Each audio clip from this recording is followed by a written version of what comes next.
বনলতা সেন নেই বটে, কিন্তু মাধবী আছে আমাদের মাঝে। রাজা মহারাজার দেশ নাটোর, কাঁচাগোল্লার দেশ নাটোর, বনলতা সেনের দেশ নাটোর, আর হাজারো ইতিহাস ঐতিহ্যে গাথা নাটোর। তারকা চিহ্নিত প্রশ্ন 2, 3, 4, 8, মাননীয় সদস্য জনাব মোহাম্মদ আব্দুল আজিজ, নাটোর 4। আপনি দয়া করে উত্থাপন করুন, ধন্যবাদ। বিসমিল্লাহির রহমানির রহিম।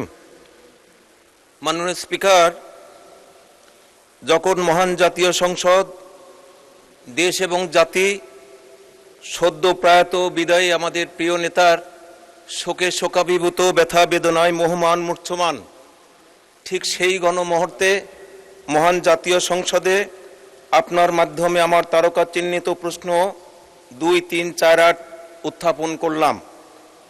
সাংস্কৃতিক বিষয় মন্ত্রী মহোদয়ের অনুগ্রহ করিয়া বলিবেন কি, আমার নির্বাচনী এলাকা 61 নাটোর 4 গুদাসপুর উপজেলার বিরল ও প্রত্নতাত্ত্বিক নিদর্শন চলনবিল জাদুঘর এবং মোগল আমলের স্থাপত্যকলার অনন্য নিদর্শন চাপিলা শাহী মসজিদ প্রত্নতত্ত্ব অধিদপ্তরের মাধ্যমে সংস্কার এবং আধুনিকায়ন করিয়া সংরক্ষণ করা হইবে কিনা। মাননীয় স্পিকার, আপনাকে ধন্যবাদ। ধন্যবাদ মাননীয় সদস্য আপনাকেও। তারকা চিহ্নিত প্রশ্ন 2348 মহান সংসদে উত্থাপিত হলো মাননীয় সংস্কৃতি বিষয়ক মন্ত্রী জনাব নিতাই রায় চৌধুরী। ধন্যবাদ। আপনাকে অশেষ ধন্যবাদ মাননীয় স্পিকার। ধন্যবাদ মাননীয় সংসদ সদস্য জনাব আব্দুল আজিজ, 61 নাটোর 4। 2025-26 অর্থ বছরে প্রত্নতত্ত্ব অধিদপ্তরের মাধ্যমে চলনবিল জাদুঘর সংস্কার করা হয়েছে এবং দর্শনার্থীদের জন্য প্রদর্শনী ব্যবস্থা আধুনিকায়ন করা হয়েছে। চাপিলা শাহী মসজিদ প্রত্নতত্ত্ব অধিদপ্তরের সংরক্ষিত পুরাকীর্তি নয়, সংরক্ষিত পুরাকীর্তি হিসাবে গেজেটভুক্তির পর উক্ত স্থাপনার সংস্কার সংরক্ষণ করা যেতে পারে। তবে 3 গম্বুজ বিশিষ্ট মসজিদটিতে ইতিমধ্যে স্থানীয়ভাবে সংস্কার করায় মূল অংশে প্রাচীন নকশা ও কারুকাজের আধুনিকতার ছাপ আনা হয়েছে। তো এ বিষয়ে মাননীয় সংসদ সদস্য একটা চিঠি দিলে আমরা অধিকতর ব্যবস্থা গ্রহণ করতে পারব। যখন আমাদের গেজেটভুক্ত করে আমরা তখন আমাদের হেরিটেজ হিসেবে নিয়ে সেখানে আমরা কার্যক্রম চালু করতে পারব। আপনাকে ধন্যবাদ মাননীয় মন্ত্রী, আপনাকেও ধন্যবাদ। মাননীয় সদস্য জনাব মোহাম্মদ আব্দুল আজিজ, আপনার যদি কোনো সম্পর্ক প্রশ্ন থেকে থাকে করতে পারেন স্পেসিফিক্যালি, প্লিজ। Thank you. মাননীয় স্পিকার, রাজা মহারাজার দেশ নাটোর, কাঁচাগোল্লার দেশ নাটোর, বনলতা সেনের দেশ নাটোর, আর হাজারো ইতিহাস ঐতিহ্যে গাথা নাটোর। ইতিপূর্বে আমাদের মাননীয় নেতা রুহুল কুদ্দুস তালুকদার সকলের দৃষ্টি কেড়ে নিয়েছেন নাটোরের কাঁচাগোল্লার কথা বলে। আমি সেই চলনবিলের সন্তান, চলনবিল এবং চলনবিলের মানুষকে ঘিরেই আমার জীবন। মাননীয় স্পিকার, চলনবিলের প্রাকৃতিক সৌন্দর্যে বিমোহিত কবি জীবনানন্দ দাশ তার বনলতা সেন কবিতায় লিখেছিলেন, আমারে দুদণ্ড শান্তি দিয়েছিল নাটোরের বনলতা সেন। এই একটি পঙ্ক্তি নাটোরকে বাংলা সাহিত্যে চির অবিস্মরণীয় করে তুলেছিল, যেখানে বনলতা সেন শান্তি, সৌন্দর্য, ভালোবাসা, আশ্রয়ের প্রতীক।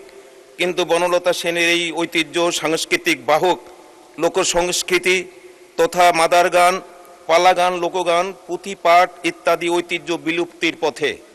মাননীয় স্পিকার, মাননীয় মন্ত্রীর কাছে আমার প্রশ্ন, চলনবিলের এই ঐতিহ্য সংস্কৃতি সুরক্ষার একটি আধুনিক সংস্কৃতি চর্চা এবং কেন্দ্র বা একাডেমি নির্মাণ করা হইবে কিনা।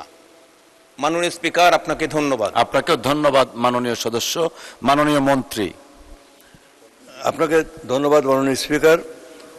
মাননীয় সংসদ সদস্য তার কাব্যিক উপস্থাপনায় চলনবিল এবং নাটোরের যে ইতিহাস তুলে ধরেছেন, আমি তাকে ধন্যবাদ জানাই। চলনবিল আমাদের ইতিহাস এবং ঐতিহ্যের অংশ হিসাবেই আমরা আমাদের সংস্কৃতি বিষয়ক মন্ত্রণালয়ের অন্তর্ভুক্ত করেছি। একটু আগে মাননীয় সংসদ আমি বললাম, সংসদ সদস্যকে বললাম মাননীয় স্পিকার। তবে নাটোরের সেই কাঁচাগোলার এখন আর নাটোরের সেই কাঁচাগোলা মনে হয় না। এখন বনলতা বহু আছে, কিন্তু জীবনানন্দ দাস একজনও নাই। অতএব সেই জীবনানন্দ দাসের দেখার দৃষ্টি আগে আমরা সৃষ্টি করার চেষ্টা করছি মাননীয় স্পিকার। এখানে আপনার মানে নাটোরের যে সংস্কৃতি, ঐতিহ্য, বিখ্যাত যে ইতিহাস এবং চলনবিল ঘিরে যে মানুষের জীবন এবং সেই নদীমাতৃক এবং আমাদের খাল বিল নদী নালা বাওর হাওড় বাওর সব কিছুর উপরে একটা সংস্কৃতি আছে।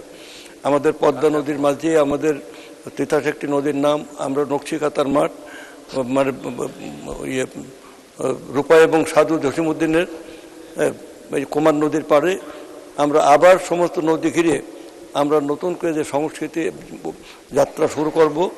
আমরা আমাদের মানে ভাওয়ালি ভাটিয়ালি ভাওয়াইয়া এবং এ সমস্ত নদীমাতৃক যে সংস্কৃতিগুলো আছে এটা আমরা তুলে ধরার জন্য আপ্রাণ চেষ্টা চালিয়ে যাচ্ছি। মাননীয় মন্ত্রী, আপনাকেও ধন্যবাদ। বনলতা সেন নেই বটে, কিন্তু মাধবী আছে আমাদের মাঝে। সম্পূরক প্রশ্ন করবেন মহিলা আসন 24 বিথিকা বিনতে হুসাইন। মাননীয় ডেপুটি স্পিকার, আপনাকে ধন্যবাদ। মাননীয় স্পিকার,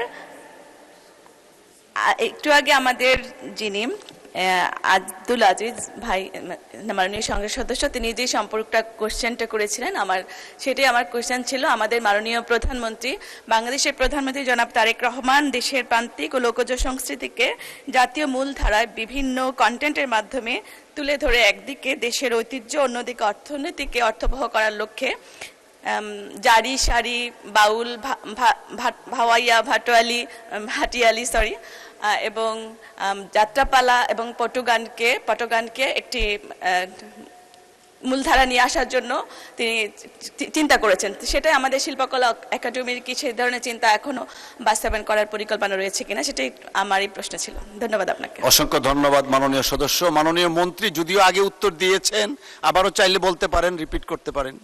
না, একটু আমি শুধু বলি মাইলর, সেটা হচ্ছে যে আগের উত্তরে আমি এসব কথা বলেছি।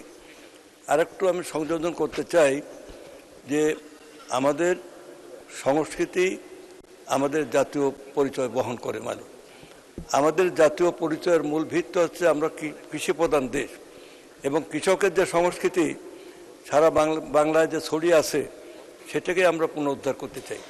আমরা এই বছর থেকে যাত্রা আবার শুরু করব, তবে সে যাত্রা হবে পরিচ্ছন্ন জীবনমুখী যাত্রা।